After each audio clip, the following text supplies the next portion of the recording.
Hello, everybody, and welcome to our Energy Explorer series. My name is Grace Germond. I am one of the internal admissions coaches here. I am also an iPEC graduate, went through the program back in 2010, seems like so long ago. With me today is Piper Watson, another one of our iPEC graduates, and this is really all about Piper. This is going to be 45 minutes of Piper talking a little bit about her experience, what got her into coaching, and what helped her to choose the iPEC program. So thank you everyone for joining us. And Piper, why don't you share a little bit about yourself and tell us when you graduated? Oh, thank you so much. Well, I'm so happy to be here, Grace. Thank you for having me. I went through iPEC training and graduated in January of 2020. So right before things wildly shifted for many people's lives. So it was somewhat fortuitous. And I was so grateful to have had the skills that I learned about coaching and being able to self-coach myself through the beginning of the pandemic and as it's progressed since then. So it was a really interesting time to be able to have those skills. Excellent. So, and I know that I let everybody know that this is going to be a little bit about you. So why don't you share a little bit about your background, what you did before you took the training program and what got you here? Absolutely. And this is such an interesting story. And sometimes I feel a little embarrassed to share it because I had a pretty untraditional career path. I started working in the outdoor industry out of college. I went to an art school. I studied film. I don't know how that translates to working in the outdoor industry, but here we are. And from that, I developed a photography business. I was doing more lifestyle photography, traveling, working for National Geographic Photo Camp, which then landed me working and running a nonprofit that I developed with my now husband, which was a tool lending library and public makerspace. So it was a really interesting transition, kind of taking creativity, getting out from behind the camera and the computer and more into the community and trying to understand what people's needs were in Baltimore City, where we were living at the time. But through that experience and really having to show up in more of a leadership role than I had been in my photography career, I failed a lot. I learned a lot. I had a lot of bumps in the road. And I realized that there was other women like me that were in high leadership positions that, had untraditional career paths, maybe didn't have those skill sets and were really struggling with imposter syndrome, figuring out how to create positive work culture. And so I started consulting, which eventually led me to coaching. I knew that I didn't want to have all the answers for people, that they had the answers. They were really powerful people, but how could I draw that out in them? A friend of mine was like, oh, that's what a coach does, which sent me on the path where I finally discovered iPEC. That is really cool. And what an interesting story to go from like art to nonprofit to coach, Where did you see everything sort of tying in together with that? If you have. Yeah, what a fabulous question. Where did I see everything tying in together?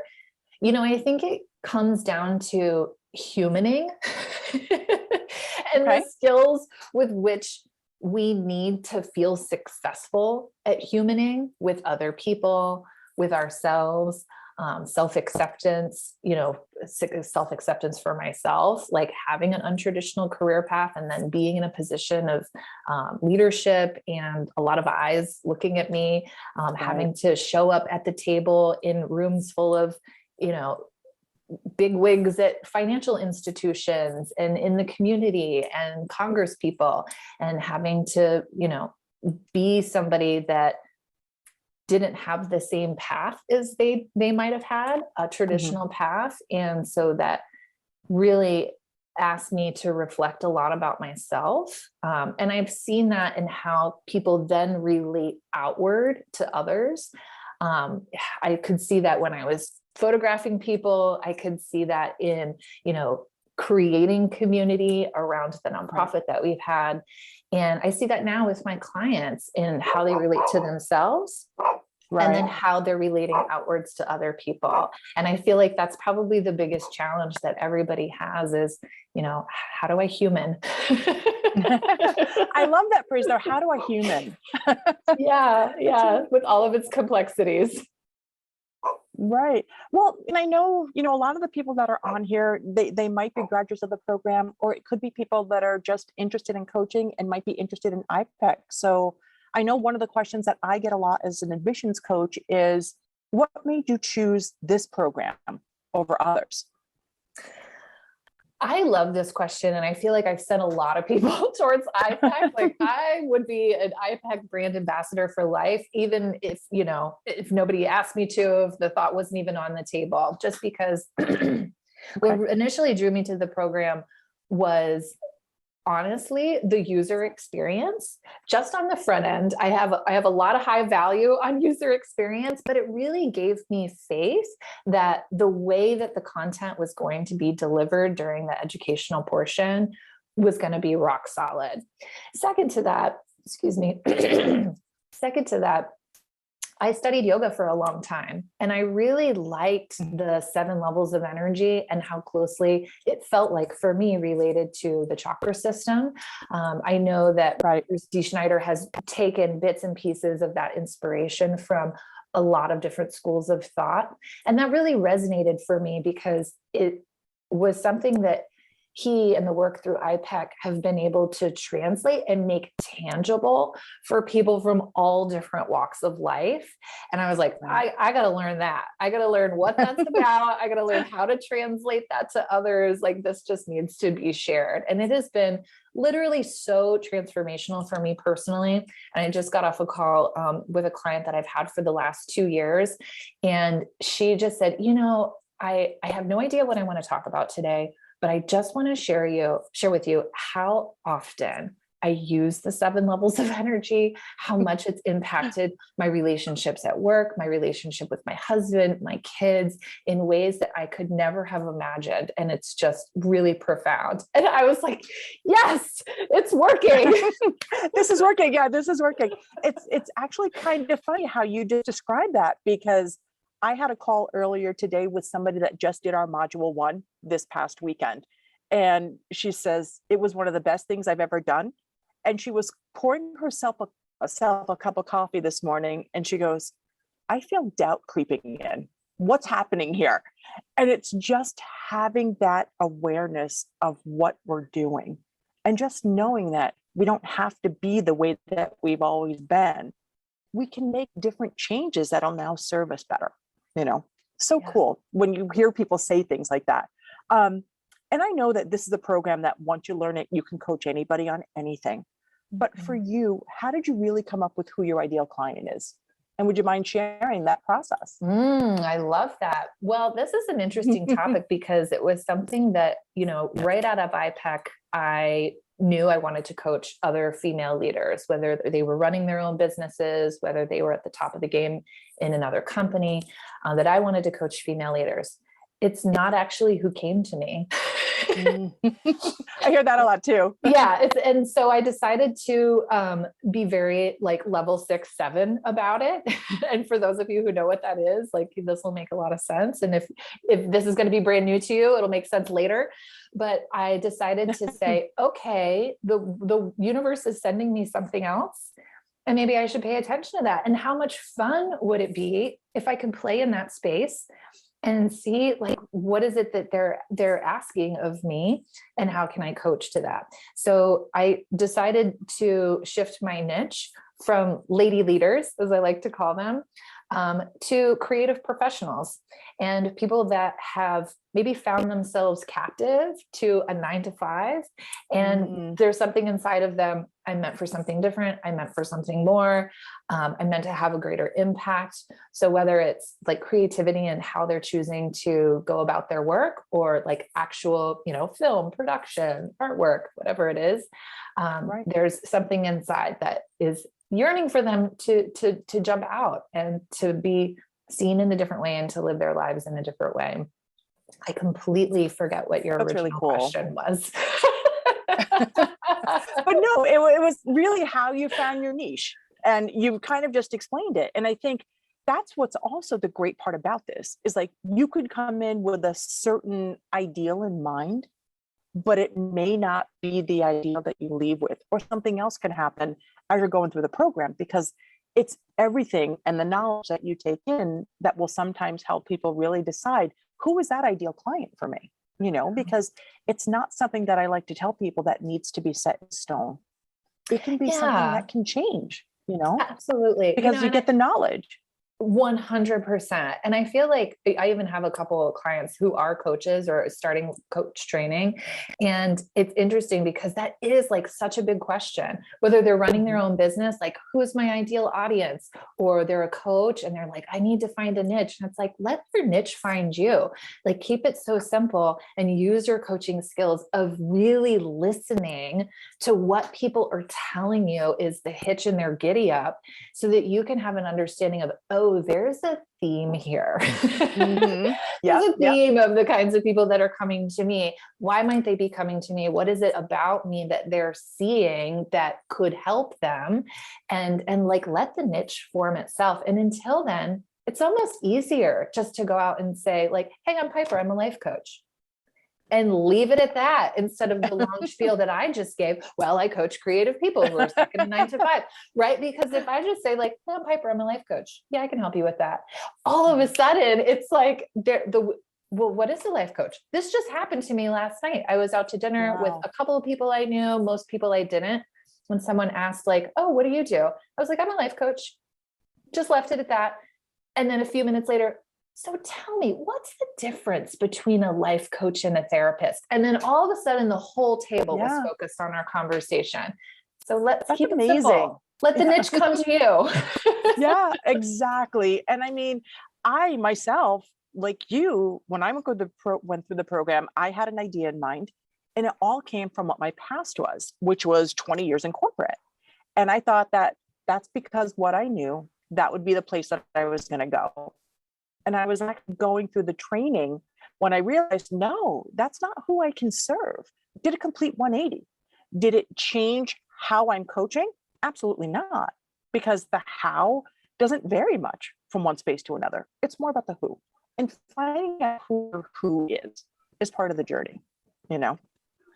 And we've got so many people that are on the line. Somebody has to have a question. Don't be shy, because that's what we're here for. It's to share a little bit about Piper's experience and a little bit, about coaching in general, questions about the program that we can help with. So don't be shy, and we'll answer them when they come up. So tell me a little bit about your business piece, because that's also another question that we get as admissions coaches. I want to create my own business. I don't really know what to do. Talk a little bit about that journey. This is probably, I feel like I've said every single one of your questions is my favorite question, but maybe I just like talking about coaching and energy leadership and business. Because business is something that I have been personally fascinated by my entire life. I feel like I've always kind of had this thing in my brain that's like, ooh, that's an interesting opportunity. I'm very level 5 in how I go about things. I'm always looking for opportunities. Just a lot of natural entrepreneurial skills. And I will say that the coaching business has actually been the toughest business that I've ever created. This is business number 4 for me. It's been the toughest one, the toughest journey, because I feel like in this business, it's not like well, for me, marketing my photography or marketing the nonprofit and its services. It was always me behind something, kind of propping it up like, hey, look at this. Do you want this? Great. And it was sort of a no-brainer. You either like it or you don't. You're either into it or you're not.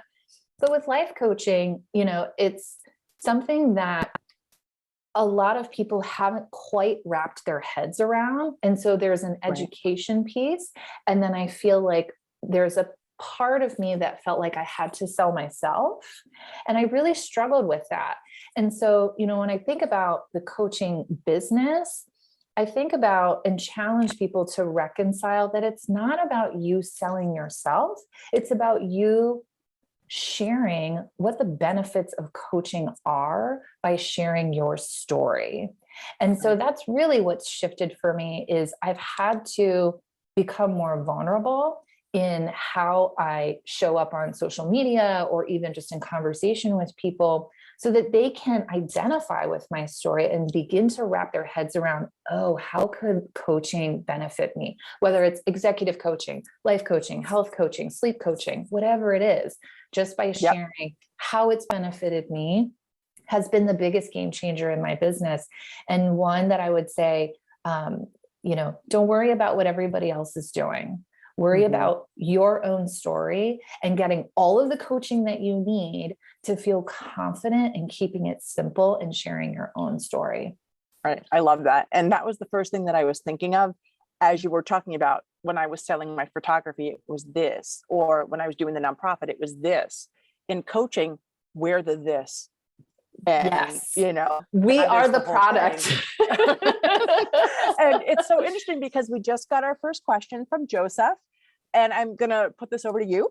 How do you attract clients when you start coaching? And then it's a follow-up. Does iPEC provide guidance and support in that area? So if you want to take the first part and the second part, and I can jump in on the second part as well. So how to attract clients when you start your coaching business? Well, first of all, iPEC does give you a lot of foundational resources, workshops, really a ton of ways to set you up for success with that. I got a lot of benefit from it, and I already knew a lot of it from having developed my previous businesses, but it was still so helpful. So I had a lot of people in my cohort that had never started a business before that got so much benefit from the resources that iPEC does share. But one thing that I will say is get out there, meet people, tell them you're a coach. That's it. Keep it so simple. It's like you are your own best success story. So really do the work, apply it to yourself, feel that transformation, and then just talk about it when people ask. Put yourself in as many positions as possible to meet new people and to bring that energy that they might be missing in their lives, that they could be really attracted to, not from the intention of like, oh, I need to go sell life coaching, but really with the intention of being curious about what's tripping people up in their lives and how could coaching in general serve them, whether or not it's with you, doesn't matter. That's what I feel like the mission really is, excuse me, is to just show up as being a product of coaching and, spread the gospel, so to speak, of like, oh, this is how your life can look after you've received coaching. Yeah, great answer. And I think you kind of tied in that second part too. Does iPEC provide guidance and support in that area? Absolutely. This is something for us as a program that we felt was very important to have, especially because it fits into what our biggest bucket of students is. It's those that want to become entrepreneurs. And it might be something that they've never done before. So it was important for us to have that put into our program. It's called Quick Start, and it kicks in for our students after they do the second module. So it is a little bit about learning the process and then starting to build on the process with the business development piece and things moving forward from there. Okay. There's another great question that we have from Libby, and I hope I pronounced that correctly. Would you say life coaching is a crowded space? That could be for either one of us. But go ahead. It's sort of like saying, is fashion a crowded space? Yeah, sure. What is New York City a crowded place? Yeah, but it doesn't keep people from wanting to go there. It doesn't keep people from wanting to buy clothes or from shopping. Maybe that's not a great metaphor, but everything is crowded. There's just a lot of noise in general in the world. And I think maybe what Libby's getting at is, how do I show up in a crowded space? And think about, what's already working for you? Like, what areas of your life are you already standing out? Whether it's in your family, in your community, in your friend circle, like what differentiates you and what your superpowers are from anybody else. And if you just focus on that, then already you've set yourself apart from the rest. It's about really embodying your authentic self the light and the dark, the good and the bad, the good and the bad. Right. Right. And just showing up in all of that and letting people decide for themselves, you're the coach for me. Yeah. Really, really great answer. And I think you kind of tied into the differentiating piece as well there. We have a next part of that question, meeting new people. What are some of the ways that you recommend doing that, especially given the lingering pandemic and stuff? Yeah, absolutely. And I mean, that's a great question. And one I actually struggled with personally during the pandemic. My husband and I we had van lifed for 3 years. And so had taken a hiatus after running the nonprofit, doing some intermittent work and consulting, but largely just seeing what was out there. And we decided to land in Tucson 2 months before March of 2020, right when I was finishing my iPEC program. And we thought, this place is great. I'm so excited. Oh, pandemic, everything's closed down. Zero opportunities to meet people and make friends and establish community. And so I struggled with this and was forced to create community online, whether it was finding virtual conferences or events, networking events that were around my personal interests. So one community that I was really a part of in Baltimore City when I lived there was Creative Mornings. And it's an international thing. And they have like little local chapters, but they do monthly talks around, the creative space and the creative industries. And that was something I got a lot of value around personally. And so I just kept with it. And now they do virtual field trips. Like you can submit to present to people and create like little webinars for people, which has been like another great marketing tool for me, just to show up and share. And so I would challenge you to think about, what are places that you enjoy just for yourself, whether it's hiking. Okay, what are some hiking meetup groups you can join? Whether it's I'm a part of a manifestation group here in Washington, D.C., where I live now. And we meet once a month, and there's usually new people that trickle in and out. And we just talk about, like, what are you manifesting? What's working for you? What's not working for you? And a space to be vulnerable and share and celebrate one another. So just think about what your interests are and really focus in on that, and let the intention be, I'm just meeting people. I'm just having fun. I'm living my life. And if they ask, oh, I'm a coach. And go from there, right? Go from there. Yeah, exactly. I think that's fantastic. And I really like how you phrase that about do what you love, right? Kind of connect with those individuals. And then everything else sort of falls into place. I mean, there was a girl that I worked with. She's no longer part of iPEC, but when she went through the coaching program, after she got done, it was way back when we were only doing in-person learning. She ended up having to stop at a Bed Bath & Beyond after she left her 3rd day of Mod 1. And she was so excited from her training. And the cashier seemed to not be having that great of a day. And she just started to talk to her, say, hey, what's going on? And they struck up a conversation. And it ended up where this woman became her first client by a chance encounter. That's how it comes organically, I think, for a lot of people when they start to really consider, how can I do this? What's the best way? And I don't know if there's anybody on here that's sort of in my same age group, but there was an old commercial way back when for Fabergé shampoo. And the motto was, you tell 2 friends and they'll tell 2 friends, and so on and so on. It's that whole idea behind word of mouth, get that out there. Yes. And then it just comes back, We have another great question from Kathleen. And it kind of goes back as a follow-up to when you were doing your research and you chose iPEC. Were there a couple of other programs that you were considering? And if so, what were the pros and cons between them? Yeah, although that's a wonderful question too. So I was looking at the Life Coach School, CTI, another one that the name is completely forgetting me. I think I just Googled like top 5 life coaching training programs and just did some research from there. I think Martha Beck was on there. And honestly, again, I chose iPEC because it looked like really well put together. I really enjoyed the admissions process and just having like all of my questions answered. I felt really taken care of. And again, I just felt really confident that the way that the information and the program was, the information was delivered online, that I was going to get the most bang for my buck, I guess you could say. Some of the other programs, I just didn't have that confidence based on how they presented online and the conversations that I had with their admissions folks. I have no idea if that's actually true. But then the other piece that was pretty important at that point in how I was researching things was I wanted to have myself be available to do corporate coaching.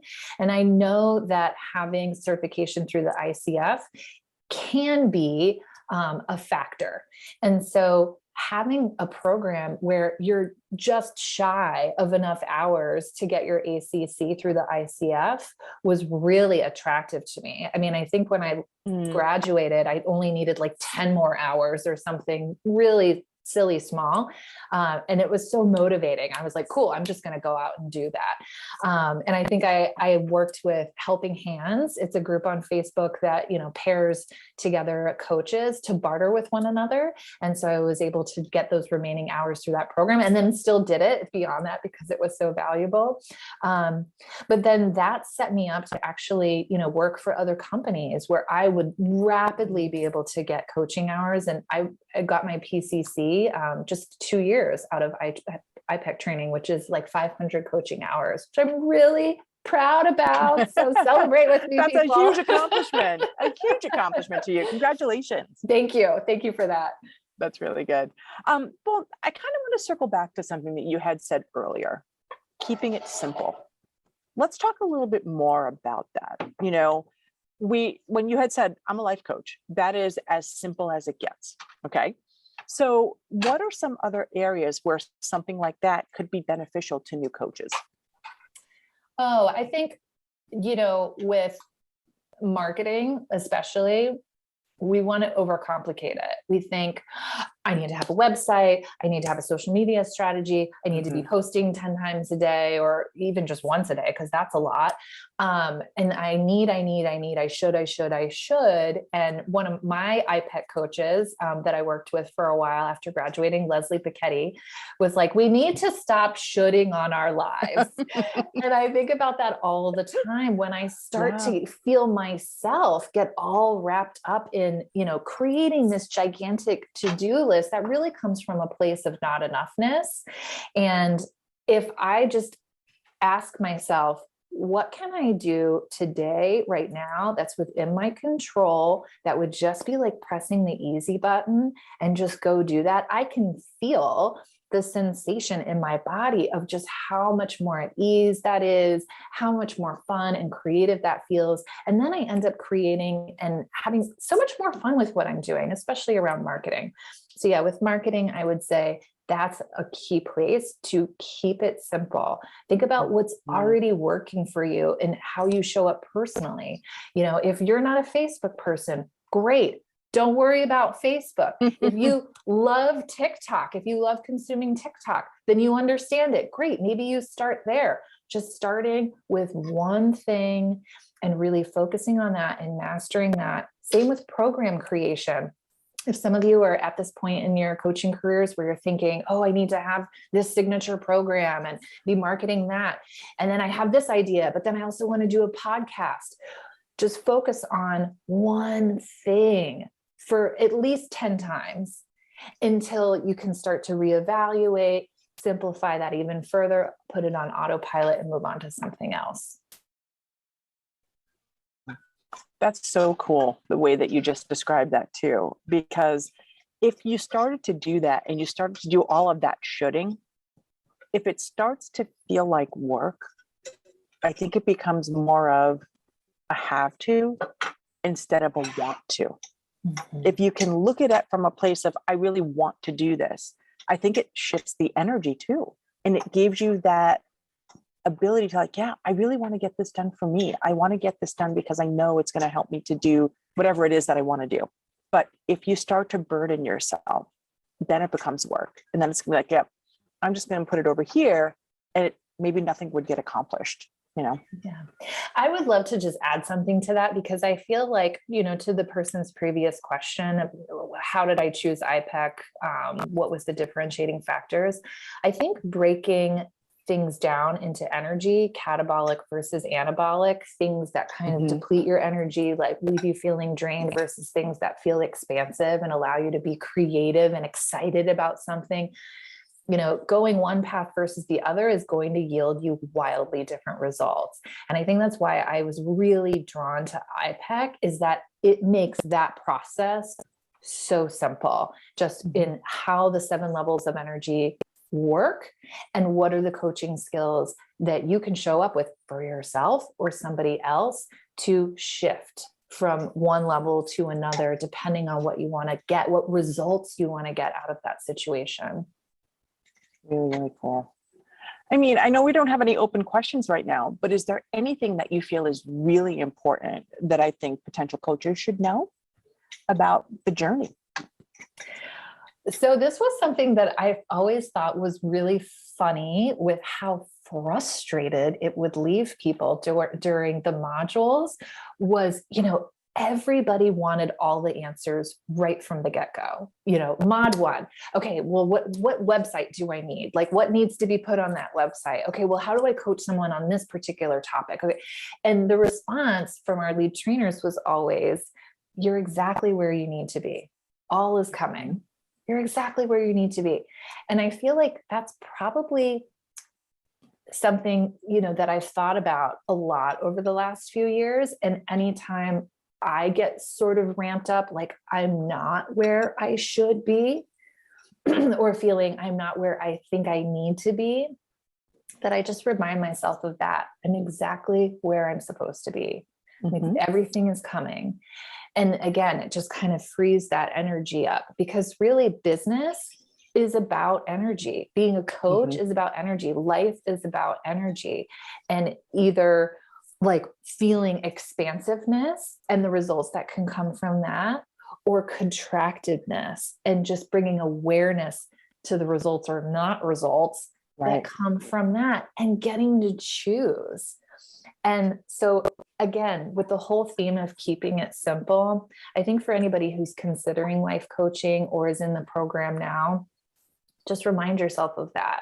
You get to choose. You get to choose if you want to feel expansive about something. You get to choose if you want to continue to indulge feeling contracted about it. Any way is fine. There's no right or wrong. It's just, what are the results that you're trying to create? If the results are, I just want to give myself permission to Netflix and chill for the next 4 hours. Okay, fine. Sure. Just as long as you're building an awareness, just do it and build awareness around it, right? Just Notice that's Absolutely. what you're doing. Exactly. Yeah. And it's so funny. We just had a couple of questions come up, and one is from Joseph. Can you start and complete the training without having clients? I'll take that one. It's a very simple answer. Joseph, yes. Because iPEC does not require you to have paying clients when you go through this coaching program. I know that there are a lot of programs out there that do. We want to allow you to do that if and when you feel comfortable, because we might have students that never work with a paying client a day in their lives. And we don't want to add any unnecessary pressure that we don't have to. Okay. Now, on the other hand, we do ask you to coach some complementary people that you may know in your life, whether it's like a friend or a family member or coworkers, just so you can practice the skills that you're learning in the program with people outside of the iPEC, area, to get a little bit of exposure in that space. Okay. Now, this is another question as well. And I think I want to frame this one to you, Piper, since you went through the program recently. Okay. How many hours per week on average did you spend studying, meeting with peers, clients, coaches, webinars? Yeah. I mean, I think you're going to get out of it what you put into it at a minimum, because I believe the webinars, if I recall, were they an hour? They're an hour, right?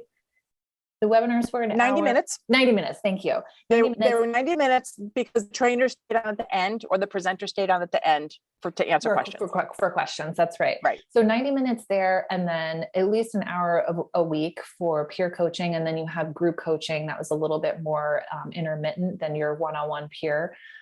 coaching sessions each week. And so you can expect minimum 2.5 hours. But for me personally, like I was all in, I carved out time, probably at least 1 to 2 hours, 5 times a week, to really look at the material, let it marinate, put it into practice, think about how I was, showing up in regular conversations, because I thought it was so much fun and I thought it was so fascinating and interesting.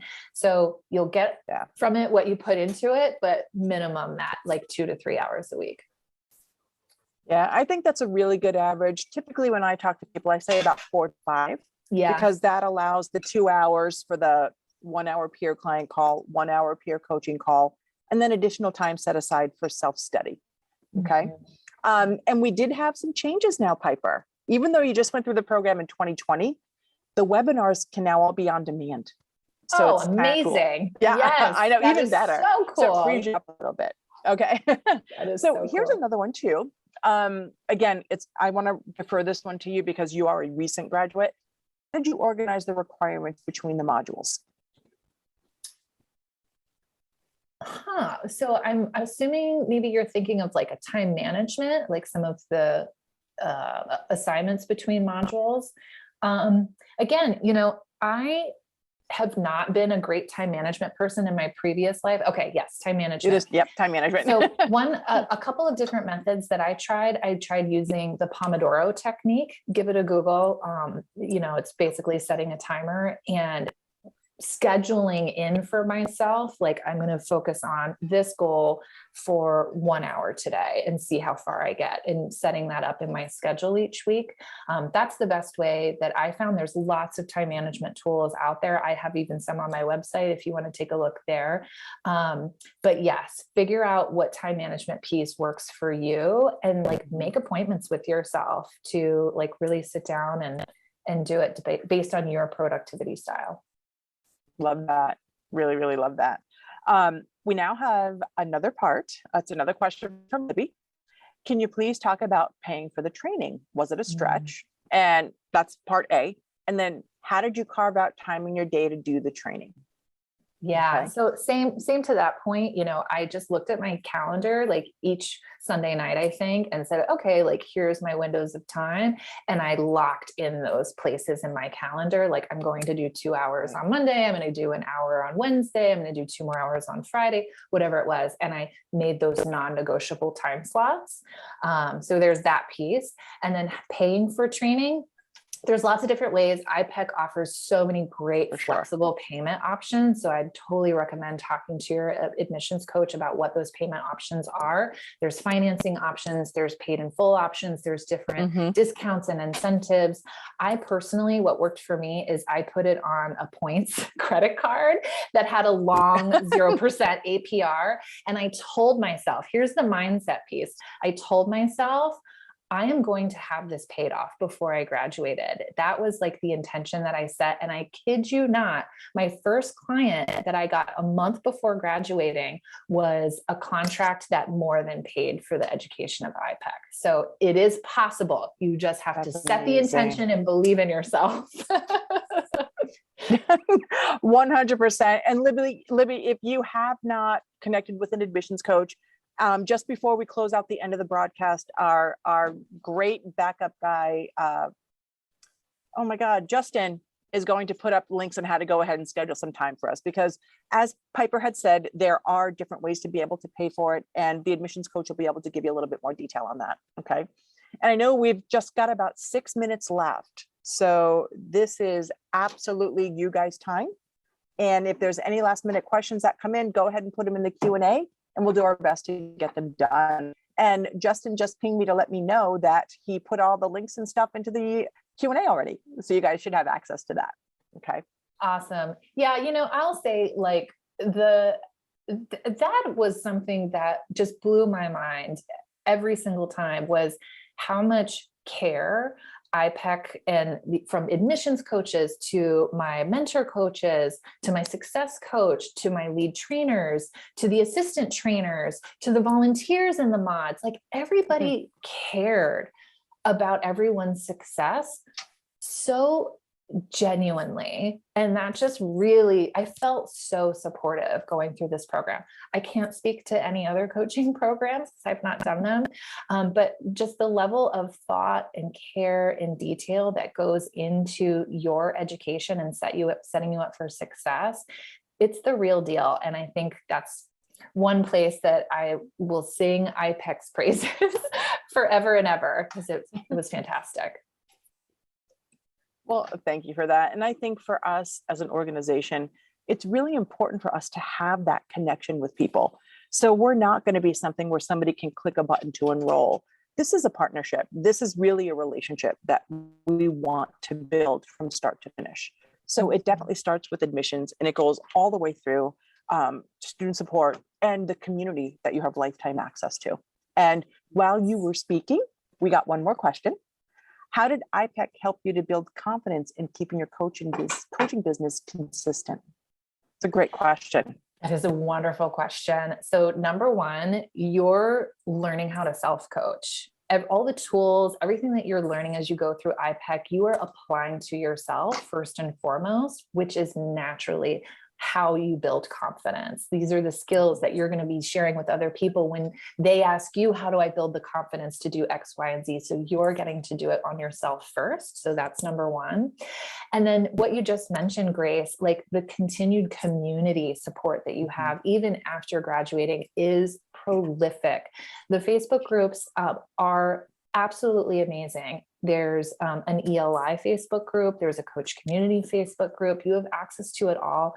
And it's really, just that extra boost of motivation. Like, what are other people doing? Not that that's important, but just to kind of trigger like the creative process, to be able to have a sounding board, to bounce ideas off of, and to just remind yourself to just get out and try things, learn from it, and get out and try again and try again and try again and try again. And that's really what's going to build your confidence and resilience. And Absolutely. you have a community that's got your back.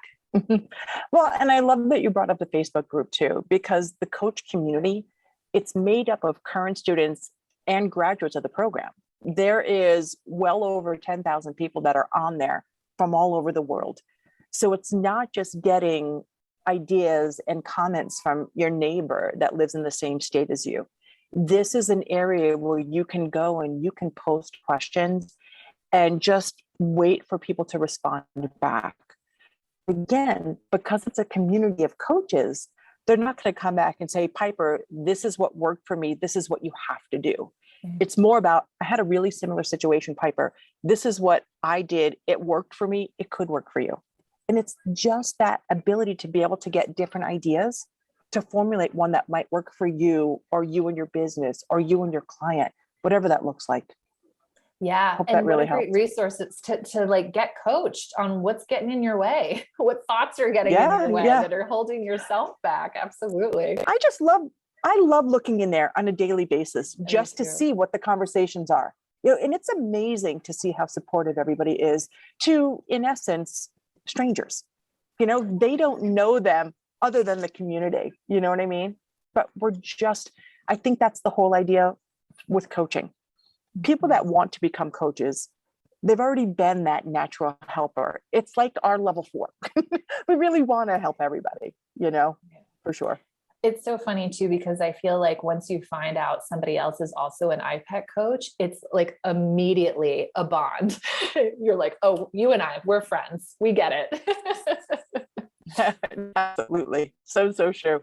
And we had more little comment from Joseph. He just wanted to thank us for being so open and candid with our responses. And this is what we do this for. This is something that we do, I think every month, every couple of months. If it isn't this Energy Explorer series, we also have admissions coach Q&As that we do on, I think, a bi-monthly basis. So if there's more information that you have, you can always schedule some time with an admissions coach.